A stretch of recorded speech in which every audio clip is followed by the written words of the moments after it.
medical এডমিশনৰ সময়ৰ পৰা আমি দেখিছো যে চাহ বাগিচাৰ ছাত্ৰ ছাত্ৰীসকলক যেতিয়া আমি সুবিধা দিব চেষ্টা কৰো এছাম লোকে ভুৱা প্ৰমাণ পত্ৰৰে এই সুবিধাসমূহ হস্তগত কৰিবলৈ চেষ্টা কৰে যি ব্যৱস্থাটো কেতিয়াও মানি ল'ব পৰা নহয় মেডিকেল এডমিশনৰ ক্ষেত্ৰত প্ৰতিটো জাতি জনগোষ্ঠীৰ নাম দি বৰাক আৰু ব্ৰহ্মপুত্ৰৰ বাবে সুকীয়া ব্যৱস্থা কৰি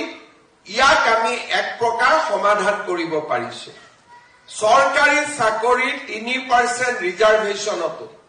যাতে চাহ বাগিচাৰ নামত আন কোনোবাই আহি সুবিধা ল'ব নোৱাৰে তাৰ বাবে আমি কঠোৰ নিয়ম বনাব লাগিব